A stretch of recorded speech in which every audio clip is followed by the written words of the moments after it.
Welcome, dear listener, to Whispers of the Night. Tonight, the world beyond your window has grown still, and the forest waits beneath a blanket of moonlight. Here, within the quiet comfort of your bed, I invite you to join me on a journey where music travels like mist between the trees, where every note carries the hush of midnight, and the gentle echo of a violin drifts through the branches. This is a place where time slows, where the air tastes of rain and soft moss, and where dreams begin their gentle weaving. So, take a deep breath, settle into the stillness, and let us begin our story. A violin echoes through the sleeping forest.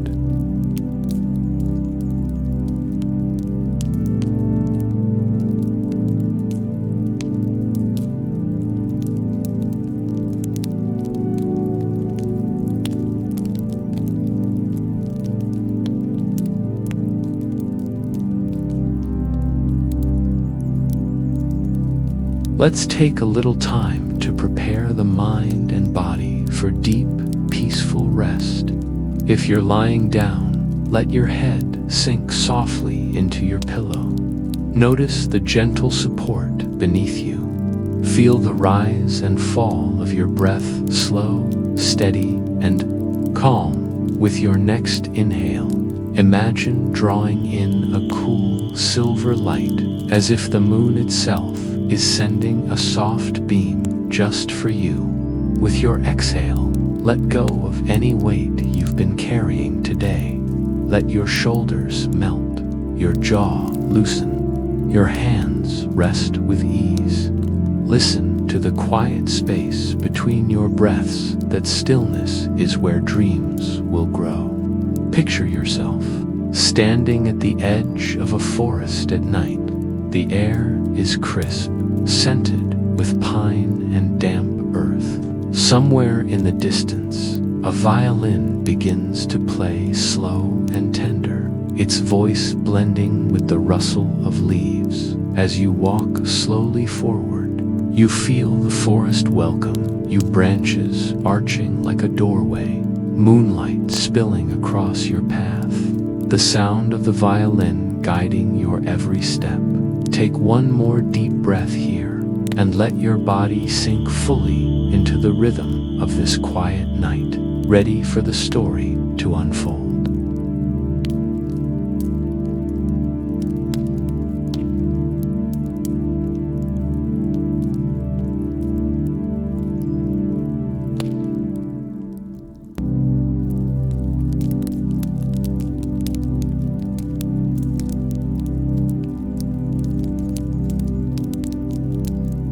A violin echoes through the sleeping forest. The first note beneath the trees.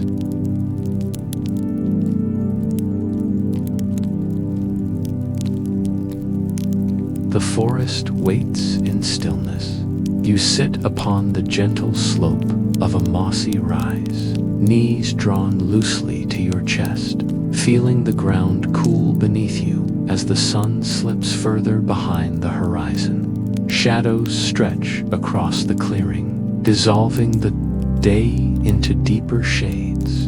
It is that brief and beautiful hour when the light is neither of day nor of night, a fragile pause between the two, where the world seems to hush itself, and in that hush you hear it. A single note, soft and unhurried, slips through the air. It carries the kind of tone that holds both fragility and strength, like a thin silver thread that somehow bears the weight of a story too large to be told all at once. You turn your head toward the sound, your ear seeking it. The violin is not close, not yet. Its voice filters through the distance, bending around trunks and weaving between branches. The tone shimmers as if touched by the evening breeze, and for a moment you feel it on your skin, not merely as sound, but as a presence. It is an ancient, kind of presence. You cannot say why, but the music feels older than the trees, older than the stones beneath you, older than the river you crossed earlier on your way here. Perhaps it is the way the note holds its own echo, as though remembering itself, layering the now with the long go. Your breathing slows, the forest around you listens, to the leaves do not rustle, though the air is not still. The grasses at the edge of the clearing bow slightly toward the sound. Even the faint, hidden creatures, the unseen moths and the small night insects that will soon begin their chorus, seem to wait for the next note. It comes.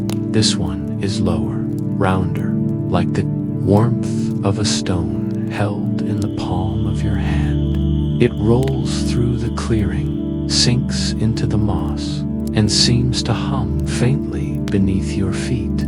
You think about how sound is not just something you hear, but something you feel, vibration touching matter, a kind of invisible hand tracing its way through the world. And you remember that this is not magic, though it feels like it. Sound begins with movement, a string drawn taut, set to trembling by the pull of a bow. The vibration moves into the wooden body of the violin, through air molecules, into your ears, and then, somehow, into your mind. The air between you and the musician carries a delicate map of each note, a ripple in the invisible sea you live within. The thought does not wake you from this dreamlike state. Instead, it deepens your wonder. You picture the note traveling toward you as a series of soft waves, not waves of water, but of air, pressing and releasing in patterns too quick for your eyes, yet perfect for your ears. The violin's voice is shaped by the curves of its body, the age of its wood, and the gentle skill of the player's hand. The third note arrives, lighter than the first two. It feels like a question, unspoken yet clear. You think about how music, unlike words, asks things without demanding answers. It offers instead an opening, an invitation to listen, to follow. And in this moment, you know that you will follow. The clearing seems larger now, as though the boundaries between you and the forest have softened. The first stars begin to appear overhead, the kind that take a moment for your eyes to find. You feel the coolness deepen in the air. Somewhere far behind the pines, the musician continues, weaving notes that rise and fall like the gentle lift of your own breathing. You imagine them standing there, surrounded by trees, the violin cradled close, bow gliding with patient certainty. Perhaps their eyes are closed.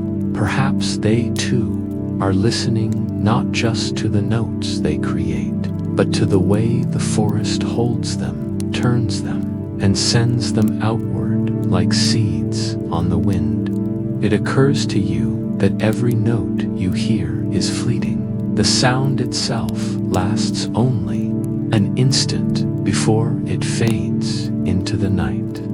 And yet, the memory of each note remains, layering upon the next to form the melody. It is like walking a forest path in darkness, each step taken, then gone, but leaving the sense of movement and direction behind. A flicker of movement catches your eye, a moth, pale as moonlight, drifting in the air near your knee. It hovers for a moment, its wings pulsing slowly, then lifts away toward the sound. You feel almost as though you should follow, to let your steps carry you toward the source. But for now, you remain still, letting the music reach you where you Your mind begins to wander gently. You think of the first time humans ever heard music, not from violins, but from wind in hollow reeds, from the rhythm of waves upon rock, from the voice lifted in song beside a fire. Music may be made by human hands, yet it is born from nature's own patterns. The violin, too, carries this truth. Its voice begins in the heart of a tree, in the grain of wood that once swayed in the wind, drank rain, and reached for light. You close your eyes and see that tree. It grows slowly, season by season, its rings forming in patient circles. Its roots sink deep into cool soil, drawing water upward to feed its leaves. Its branches stretch toward the sun, moving with the same wind that now stirs the music toward you. One day, long after its first leaves have fallen, the tree is chosen, its wood shaped, smoothed, and coaxed into something that can speak in song. The thought makes the music feel even more alive. You are not just hearing a violin, you are hearing years of rain and sunlight, of wind and stillness, transformed into sound. And somewhere, perhaps without knowing, the musician carries all of that with each movement of their bow. The melody shifts now, climbing upward before pausing, as if looking out over some unseen view. You open your eyes to the clearing, to the silhouettes of branches against the deepening blue. The air is cooler still, and the scent of damp earth rises as the night gathers itself.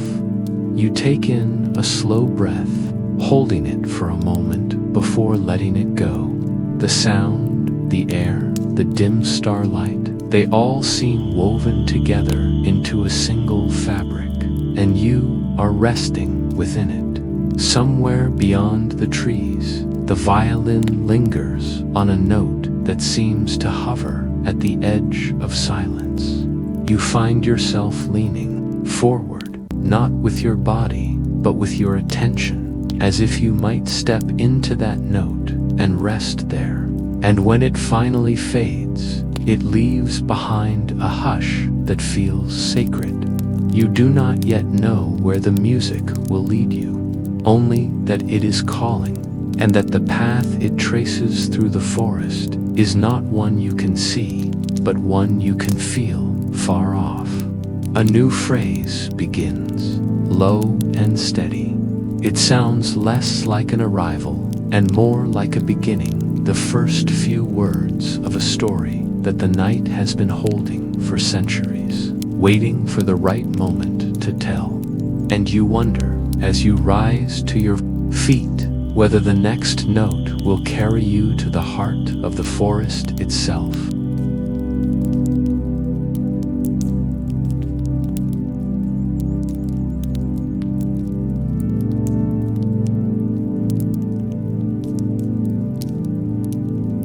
The forest that gave the violin breath.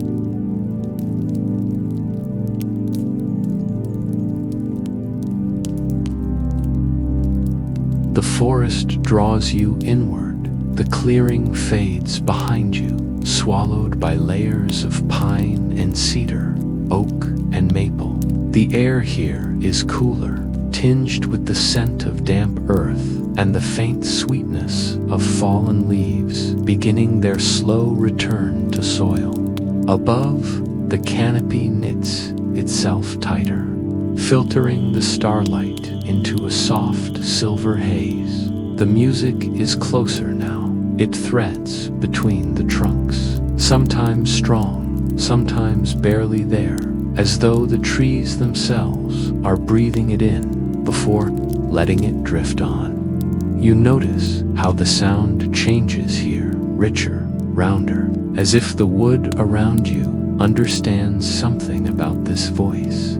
Your steps fall on a bed of needles and moss.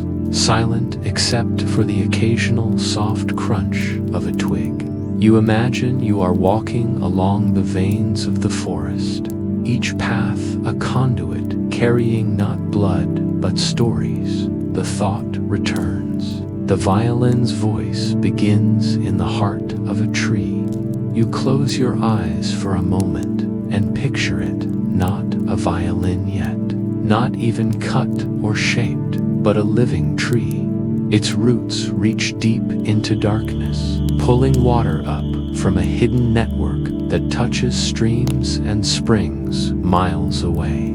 Its trunk rises toward the sun, ring by ring, each one a record of a year's weather, of storms survived, of summers endured. In stillness, you remember that in the grain of wood, scientists can read these years the way a historian reads a book. Wider rings mark seasons of abundance. Narrow ones speak of drought or cold. In the curves of maple and spruce, a tree holds an unbroken diary, patient, silent, waiting for someone to listen. And then, one day, that tree is chosen. A maker of violins selects it not by sight alone, but by ear, tapping the wood and hearing in its resonance the potential for music. This choice is part science, part intuition, built over years of working with the living memory of forests. You picture the workshop. Light falls across benches, worn smooth by decades of shaping, sanding, bending. The air smells faintly of resin and warm wood. The luthier's tools, small planes, chisels, scrapers, rest neatly in their places, each one an extension of the maker's hand. The violin begins here as carefully as the tree began in soil. Thin slices of maple and spruce are coaxed into curves, bent by steam and patient pressure. The top plate, often spruce, light yet strong, will carry the vibration of the strings, while the back, carved of denser maple, reflects and shapes the sound. Even the grain direction matters. It guides the path the vibrations will take, much like a river follows the lay of the land. You find it soothing to think that every curve of the violin has a purpose, not only for beauty, but for the way it allows sound to bloom and travel. The arch of the belly, the hollow of the bouts, the gentle narrowing of the waist, all are there to guide the music outward, to let it breathe, and breathe it does. The luthier does not simply build an object, they create a body. The violin's hollow interior acts as a resonator, amplifying the minute vibrations from the strings.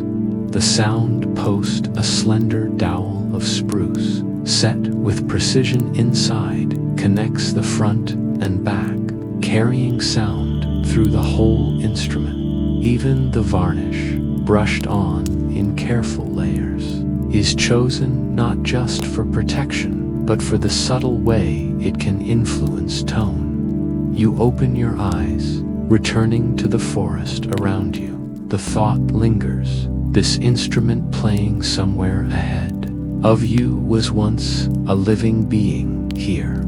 Perhaps not in this forest, but in one much like it, where wind sang through its leaves and rain traced patterns along its bark. In its body now lives the memory of standing under an open sky. The melody you hear tonight is not only a product of the musician's hands, it is also the voice of seasons, of photosynthesis, turning light into wood, of the patient shaping by sun, soil, and water. You pause for a moment, pressing your palm to the trunk of a nearby maple. The bark is cool and slightly rough, its ridges fitting against your skin. You imagine the sap moving slowly inside, the steady rhythm of its unseen work. Somewhere in this tree is the potential for music, waiting for the moment it might be called upon to speak. The forest deepens in quiet as you move on. You realize that in many ways, the violin is a bridge between human art and natural science. Between the fleeting breath of a bow stroke, the luthier shapes what the forest has grown. But it is the forest that gives the violin its breath. The music ahead swells, as if agreeing with your thought. It is a warm passage now, rich and layered, each note holding an aftertaste like sunlight. On winter branches, you let it wash over you, absorbing the way certain frequencies seem to find their way deeper into your chest, almost as if your own bones are resonating with the same physics as the violins would. There is a science to that. 2-dot sound waves move through solid bone faster than through air, and your body becomes part of the instrument's pathway. You are not only hearing the music, you are physically sharing it, letting it pass through you in ways you cannot see. The idea feels intimate, almost secret. That connection between you, the violin, and the forest that birthed it makes the night feel smaller, warmer, more alive. The path ahead narrows. You see moonlight pooled like water in a gap between trees, and beyond it, a faint golden glow. The music seems to come from there, drawing you toward it. You feel the urge to step carefully, as though approaching something sacred. The glow flickers, slightly, not from flame, but from the movement of leaves above. The air here is different, warmer, carrying the faintest scent of resin, like the workshop you imagined earlier. It's as if the forest itself remembers the making of violins and is breathing that memory back to you. You slow your pace, letting the last phrases of the current melody fill the space around you. The bow lingers on a note, and you feel its vibration stretch like silk, held until the very edge of silence before it falls away. The next phrase is softer, lower, like the closing of a book. And in that pause, you find yourself wondering if the violin begins in the heart of a tree. Where does the music itself begin? You take another step, listening for the answer in the wind.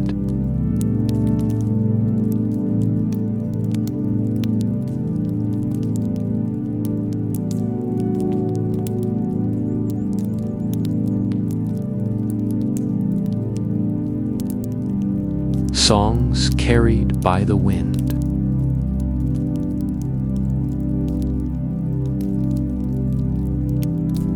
The first hint of wind brushes your cheek, cool and clean, smelling faintly of pine and distant rain. It is gentle at first, almost shy, but enough to stir the leaves overhead into a soft, collective whisper.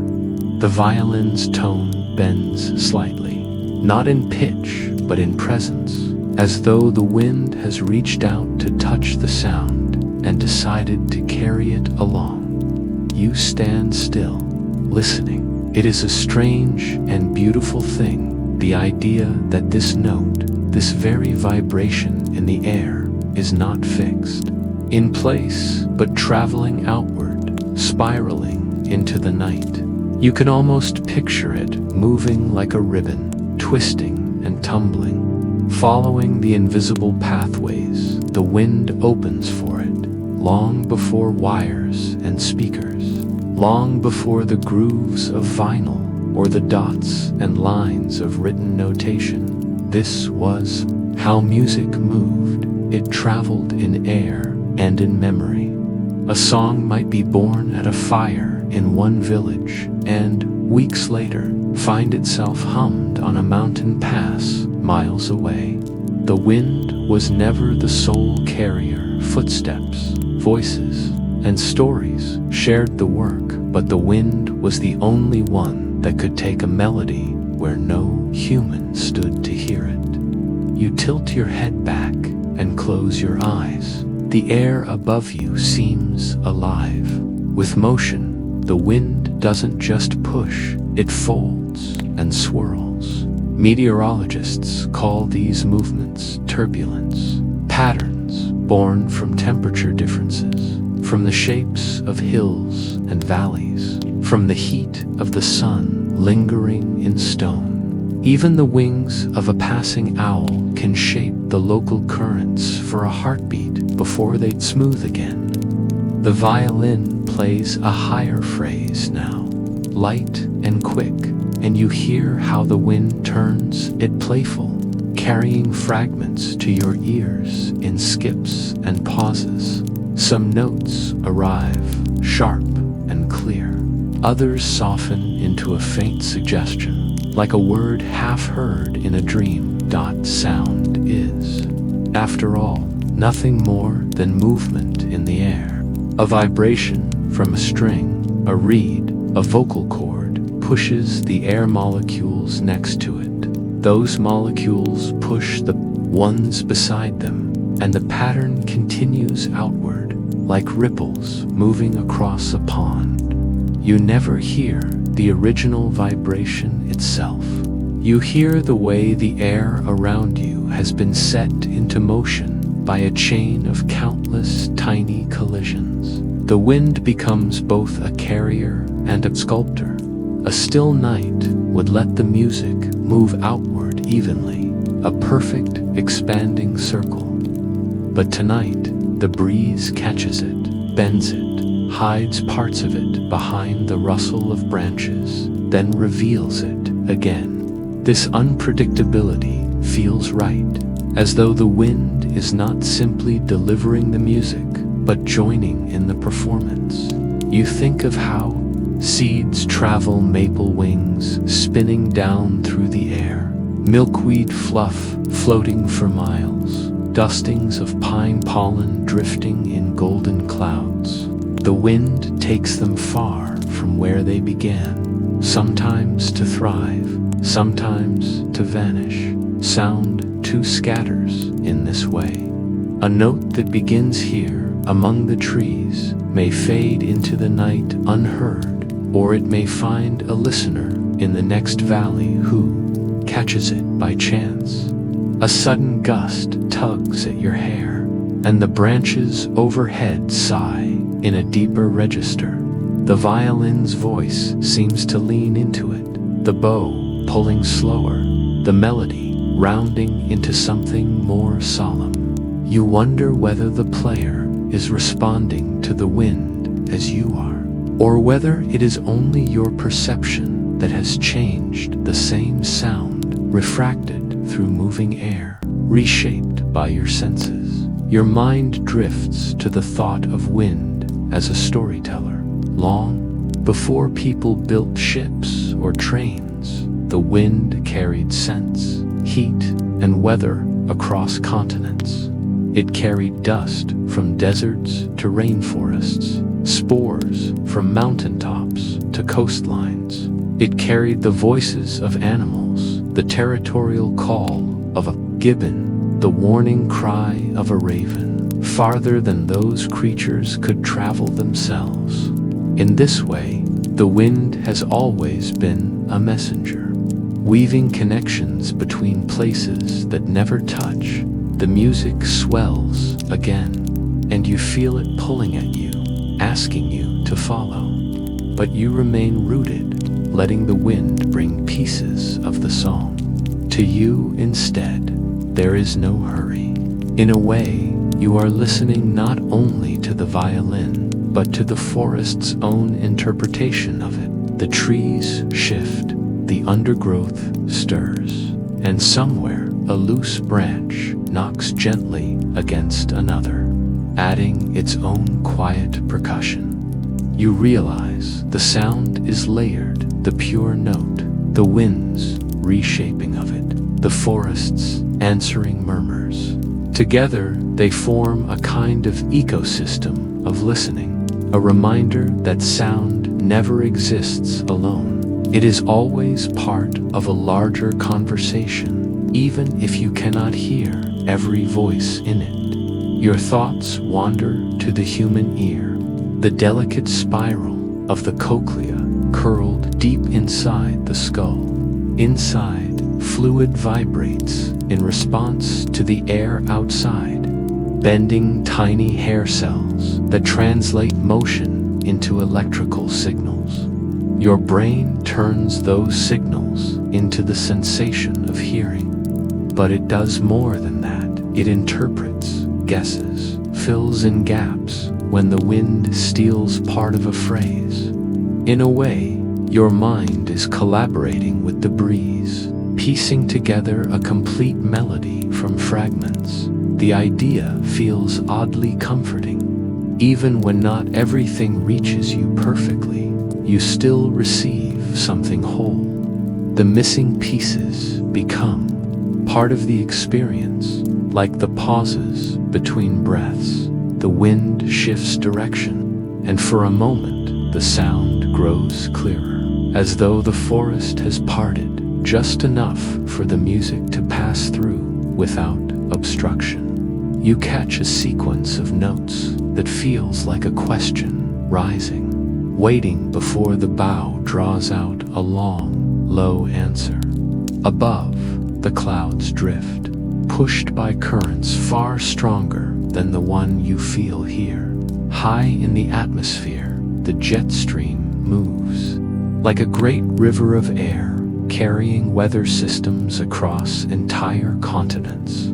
You think of those upper winds as the long-distance storytellers, passing vast tales of storm and calm, just as the smaller breezes carry this intimate story of the violin tonight. You smile to yourself, accepting it. There is a certain peace in knowing you cannot hold sound in place, just as you cannot hold wind. You can only stand here, breathe it in, and let it go. Somewhere beyond the trees, perhaps far beyond, someone else might feel the faintest echo of what you hear now, a ghost of a melody in the air. They may pause, wonder where it came from, and listen for more. And in that moment, without knowing it, you and they would be connected by a thread of moving air. The violin plays on, but your attention drifts toward the spaces between the notes.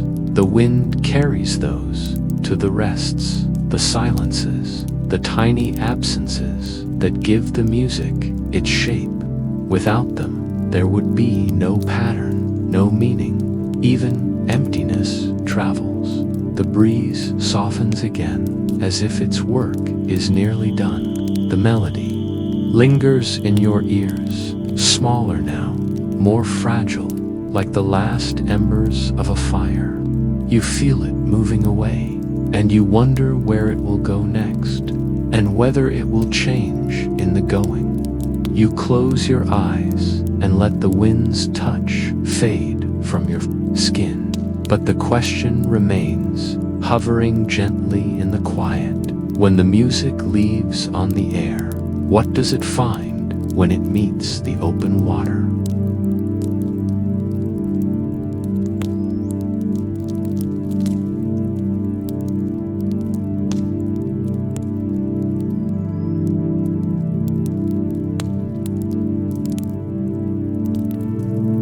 Lullabies and legends in the rain.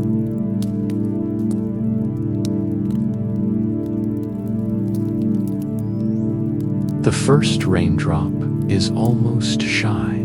It lands somewhere close, a soft tick on the curve of a maple leaf, then another and another, until the air carries a faint pattering like the opening measures of an old, familiar song. You tilt your head and feel one touch your cheek, cool and quick, before sliding away. The violin seems to sense the change. Its notes soften, lingering a little longer in the air, as though listening for a response. The rain obliges, tapping and trickling, stitching itself into the fabric of the melody. You close your eyes and the soundscape shifts, no longer just music and wind, but a new layer of texture, like embroidery worked into an already beautiful cloth. Rain is not a single sound. It is thousands of tiny impacts, each shaped by what receives it: a hollow log, a wide leaf, a pool of water forming in the moss. The same drop can sound sharp against stone, muted against soil, delicate against a fern. Your ears gather these differences without asking, and your mind blends them into a seamless rhythm. Science tells you that raindrops are not the teardrop shapes so often drawn in cartoons. They begin spherical, but as they fall, air pressure flattens their bottoms into a shape more like a tiny hamburger bun. Small drops drift gently, swayed by every breeze. Larger ones fall faster, breaking apart when they grow too heavy to hold. Together, somewhere in the canopy above, those drops are forming, falling, splitting, each one a small performer entering the stage. The violin continues, its voice now low and warm, as if wrapping the listener in a shawl. You imagine that the player, wherever they stand among the trees, must feel the rain too, must sense its presence in the strings beneath their fingers. The wood of the instrument, once a living part of the forest, may be swelling slightly with the moisture in the air, deepening the resonance of each note. There is something timeless about rain as accompaniment. Before people carved flutes or strung harps, before songs had names, there was water falling on earth, keeping its own patient time. Every creature that has ever lived under the open sky has known its pattern, a lullaby that needs no words, a percussion line that requires no conductor. You listen closely, picking apart the layers, the high, scattered tapping in the leaves above, the softer, more constant hiss of rain meeting the needles of a pine. Somewhere farther off, the rounded plinks of drops falling into a hidden pond. Together, they form a rhythm, both precise and fluid, never the same from one heartbeat to the next. Your breathing slows to match it. Inhale with the rise of the melody, exhale with the fall of a heavier shower through the branches. The human body, you remember, is mostly water, over half your mass, flowing within and between cells. Perhaps this is why rain feels so natural to you, why its sound settles something deep inside. You are, in a way, listening to a part of yourself. The violin's tune slides into something even simpler now, a phrase that circles back on itself, repeating like the rocking motion of a cradle. The rain leans into it, steady now, creating a gentle hiss that smooths the edges of thought. You think of lullabies not as melodies alone, but as vessels of memory. Across cultures and centuries, they have carried comfort, warnings, blessings, dreams. Some were meant to ease a child into sleep, others to pass along fragments of history too small for books, but too precious to lose. Perhaps this tune, Here in the Rain, once had words. Perhaps it was hummed beside a fire when storms kept travel at bay, or sung to a newborn in a hut with a roof that let the rain's voice inside. You will never know for certain. Yet the possibility hangs in the air like mist between trees, softening every edge. A heavier drop strikes your shoulder and runs down your sleeve. You open your eyes to watch the forest glisten. Rain beads on moss until the weight makes it spill, trickles along grooves in the bark, hangs trembling from the tips of leaves before surrendering to gravity. The earth darkens where it drinks, the scent of soil rising petrichor, born of oils from plants, and the quiet alchemy of bacteria in the ground. You breathe it in, a fragrance older than cities, older than language. The player draws the bow across the strings with a slowness that feels deliberate, as though they, too, are giving the rain space to be heard. The two voices, wood and water, do not compete. They weave in and out, one yielding so the other may lead, like dancers exchanging turns in a slow waltz. You recall that sound travels differently in wet air. Water vapor is less dense than dry air, which means high frequencies can travel farther.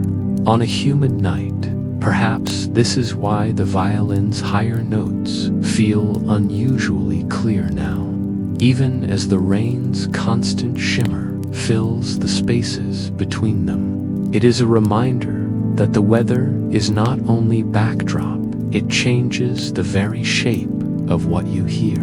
The rhythm shifts, the rain softens, then pauses in small places before returning. You imagine the clouds above, drifting and folding their bellies, heavy with water gathered from rivers, seas, and lakes. Each drop that falls has been many things: vapor rising from an ocean, ice high in the sky, mist over a meadow. Now it rests briefly in this forest before sinking into the roots or flowing toward a distant stream. You begin to think of the rain as part of the story. The violin is telling a story of return, of cycles without end. The forest is listening to you. Can feel it in the way the undergrowth sways gently with each breeze, in the way the soil accepts the water without haste. The lullaby becomes almost imperceptible now, its phrases blurring into the constant hush of falling water. Your thoughts drift. You imagine lying on a wooden boat with your eyes closed, hearing the rain tap against the deck, or resting in a thatched hut on an island, listening to the same patterns the forest hears tonight. Rain belongs to no single place. It is a song. The planet sings everywhere, in every season. When the violin rises again, it is with a phrase that feels like memory breaking the surface of a dream, a sudden clarity before the softness returns. You sense the end of the piece approaching, not because the sound grows louder or faster, but because it becomes even more delicate. As if holding its breath, the rain matches it, easing into a fine mist that seems less like falling water and more like the air itself turning liquid. Your skin feels cool, the forest dimmer and more hushed. Somewhere, a branch releases a gathered pool of rain all at once, a small applause before silence reclaims the space. The last notes are drawn out, fading into the hiss of rain on leaves, until you cannot tell where music ends and weather begins.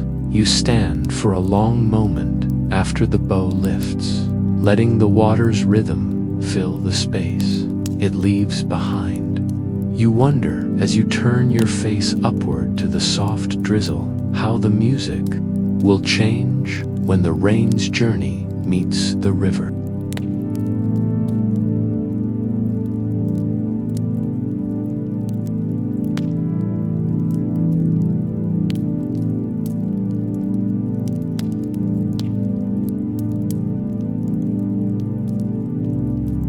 fireside echoes, and the secret language of strings.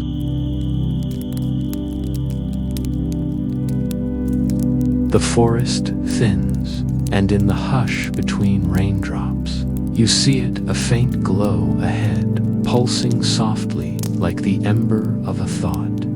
You step from damp leaves onto a narrow wooden porch. The air smells of cedar and rain-soaked earth, and beneath it, all a thread of wood smoke winds upward into the night. When you open the cabin door, warmth spills out like a welcome you didn't know you needed. The violin is here too, its song wrapping the room in something richer, deeper. It is not louder than it was among the trees, but the notes seem to carry more weight, as if firelight has thickened them, giving each one a body that hovers in the air before dissolving into silence. You sink into a chair near the hearth.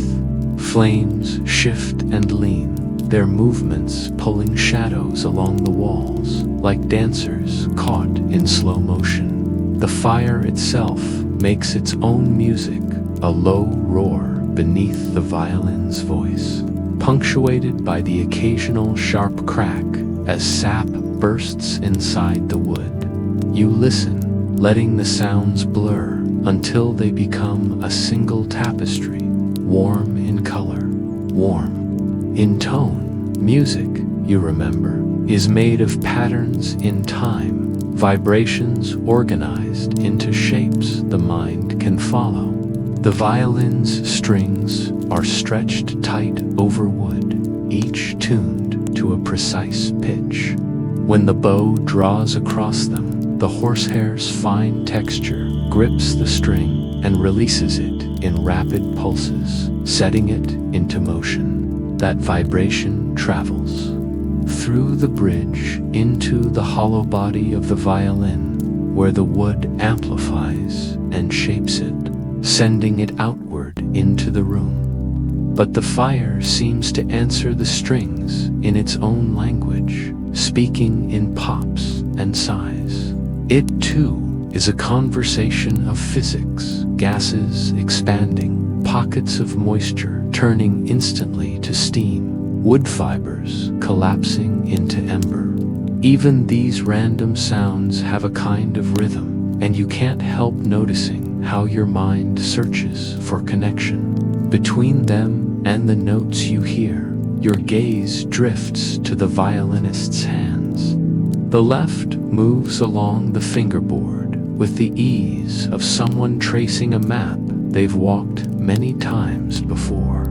Each placement changes the vibrating length of the string, shifting its pitch. Between notes, the tiniest slides, portamentos, smooth the journey, as if the player is blending one thought into the next. The right hand draws the bow with a steady grace, coaxing tone from tension, voice from silence. Science can measure these motions, plot them as graphs, calculate frequencies down to the fraction of a hertz. Yet none of those numbers explain why. The melody seems to bypass the mind and go directly to the heart.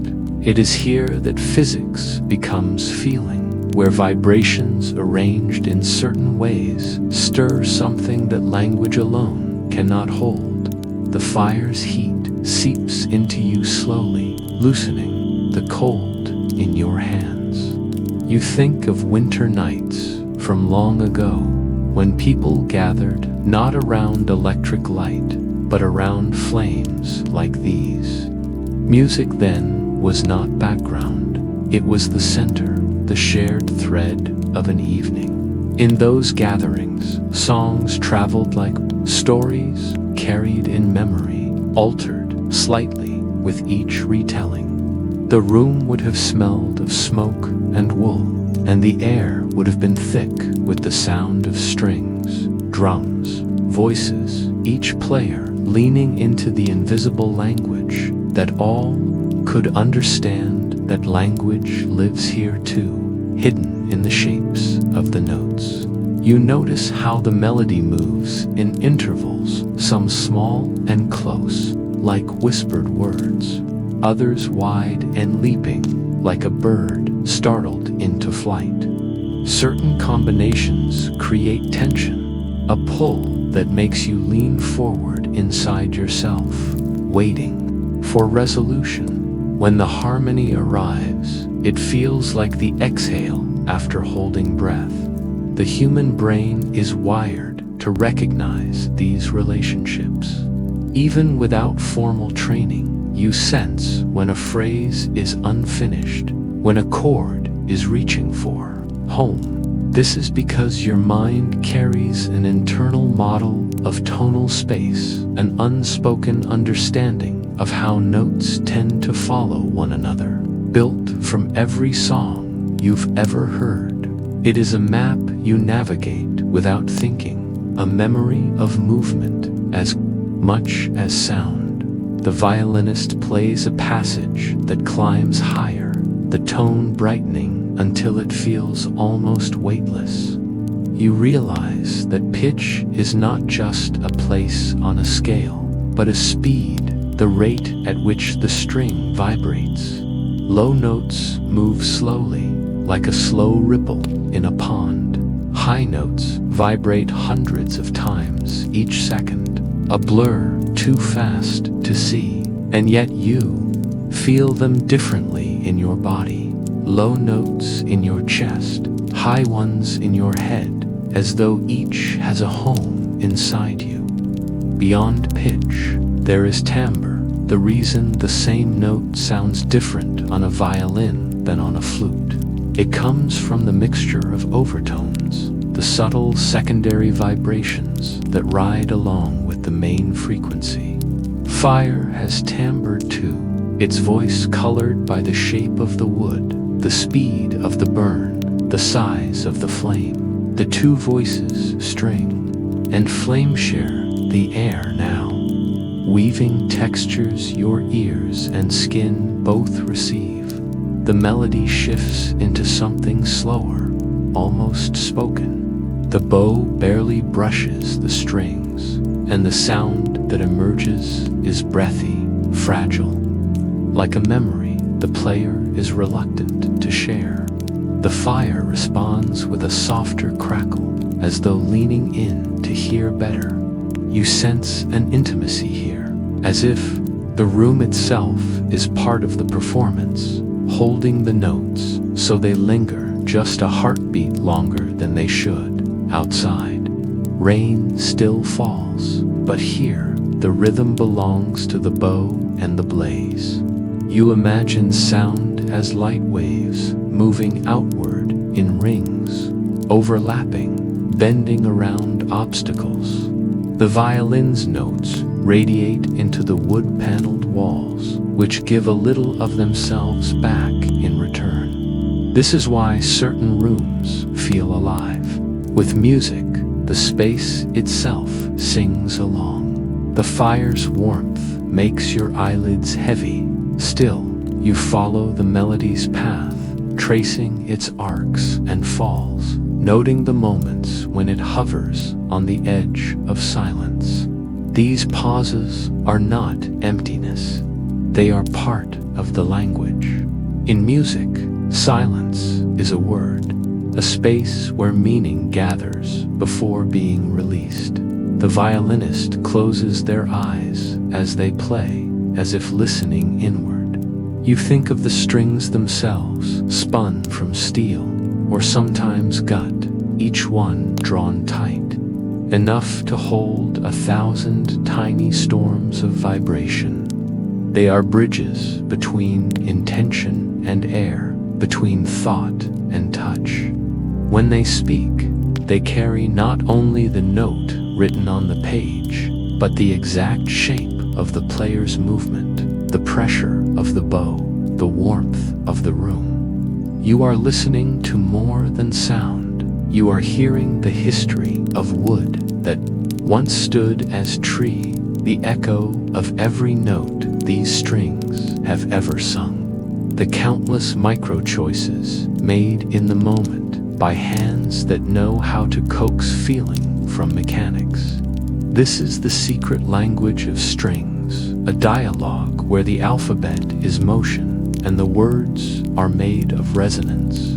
The piece moves toward its end. The flames lean lower now, embers glowing like quiet punctuation. A final note swells and fades, leaving a silence so complete you can hear the faint sigh of smoke curling upward. You sit in it, the warmth holding you, the patterns of the melody still looping softly in your mind. And you wonder, as the last ember drops into ash, how the music might sound when carried not by wood and fire, but by the wide, unbroken flow of the river.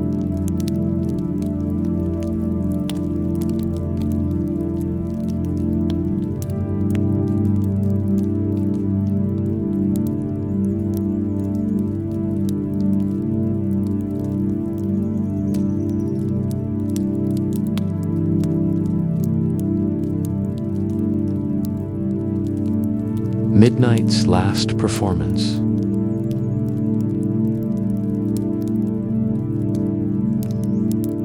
The rain has been falling for hours, and now, at last, it begins to rest. Its rhythm slows to single drops, each one distinct a bead of water, striking leaf or moss or soil with perfect patience. Then, even those sounds fade, leaving the air newly washed and trembling with stillness. The forest holds itself like a breath about to be released, as though every root and branch and feathered wing is waiting for the same thing you are. The violin's voice hovers in that pause. Its tone is softer now, stretched thin like silk held to the light. It does not demand your attention, it offers it like an open palm. The notes fall one by one, landing not on the ground, but in the space between your thoughts.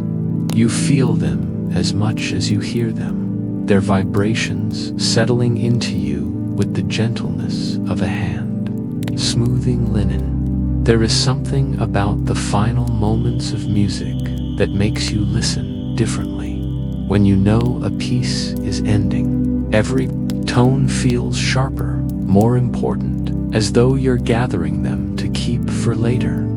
The human brain is especially attuned to this. Your auditory cortex lights up in response to closure, anticipating the return to silence. Scientists call it the ending effect, this heightened awareness when patterns approach their resolution.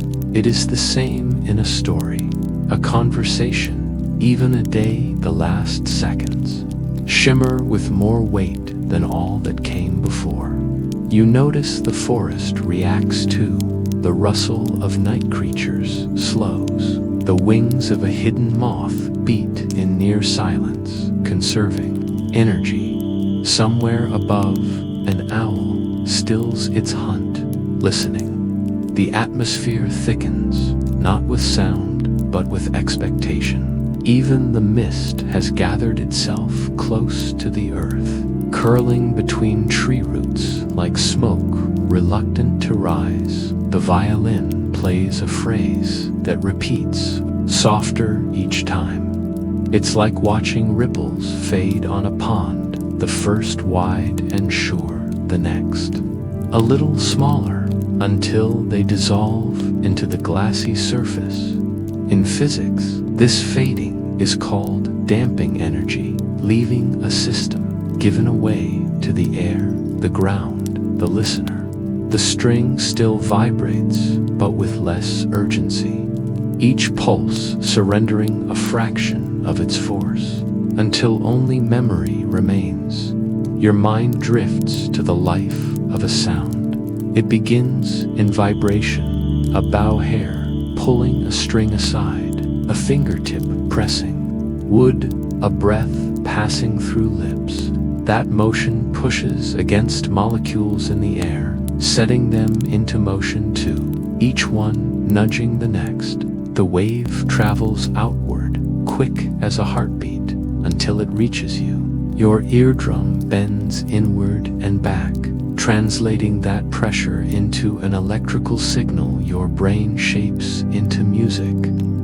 And then, almost instantly, the wave is gone. There is no keeping a sound. You can only be there when it happens. Perhaps that is why endings feel sacred. They remind you that the beauty you just heard cannot be replayed exactly as it was. The bow will draw across the string again, perhaps even in the same pattern, but the moment will be different. The air a touch cooler, the player's hand a fraction more tired, your own heart in a slightly different place. Music exists only in the present tense. The fire in the cabin has gone to embers now, but you still feel its warmth on your skin. Outside, the moon rises higher, its light slipping silver over the wet bark and leaves. The violin's song leans toward that light, the high notes bright enough to catch on the edges of branches. You imagine them floating upward, scattering among the stars where no one can hear them, but where perhaps they still exist in some quiet form, the faintest quiver in the fabric of space. The player draws out one long note, the kind that feels like a held breath. You sense the bow slowing, pressure easing, until the sound becomes thin enough to almost break, and then it does not in a sudden stop, but in a dissolving, as if it were made of mist and simply drifted away. Silence follows, not the absence of sound, but a silence that is full, a stillness with shape and temperature, heavy enough to rest your thoughts against. In music, this is called a fermata, a pause held beyond its expected length. The composer leaves it to the performer to decide how long to wait, how much space to give the listener before the world resumes. Here, the forest seems to have taken on that role, holding the pause for as long as the night will allow. You stay in it, the coolness of the air on your cheeks, the scent of damp wood, the faint ring of the last note still somewhere inside your chest. There is no hurry to move, no need to fill the gap with words or motion. Your mind is still tracing the shapes of the melody, looping back to certain phrases, letting them replay in imagination even though they are gone from the air. This lingering is part of the design. Studies show that after music stops, the brain continues to hum with activity, replaying and reinforcing the memory of what it heard. It is the echo of the performance, invisible but measurable, a soft afterglow that fades more slowly than the sound itself. In this way, music leaves behind not just a memory, but a change in you, however small, that was not there before. The forest begins to exhale again. A breeze shifts through the branches, carrying the scent of rain farther downhill. Somewhere close, a frog resumes its call, a single syllable that bounces off the wet ground. Farther away, water trickles over stones, freed from the rush of the earlier downpour. The night has reclaimed its own music, quieter, more spacious, but still alive. You stand, and the ground is soft beneath your boots, each step pressing a dark print into the earth. The moon guides you along a narrow path between ferns, the last traces of mist curling away at your passing. You realize you are carrying the music with you, not in your ears, but somewhere deeper, as if your body has learned its rhythm and will keep walking to it until morning. The cabin is behind you now, the violinist, the fire, the shared air of that room all folded back into the night. Ahead, the forest opens into a clearing where moonlight pools like water. You pause there, feeling the cool silver on your skin, listening for something you cannot yet name, because the music has not really ended. It has simply changed form, slipping into the quiet between your heartbeats, the hush between your steps. And in that quiet, there is room for another kind of sound, one that is not made by wood or string or human hand, but by the long, unbroken currents of the world itself. You step forward, wondering how that music will greet you when you finally reach the river's edge.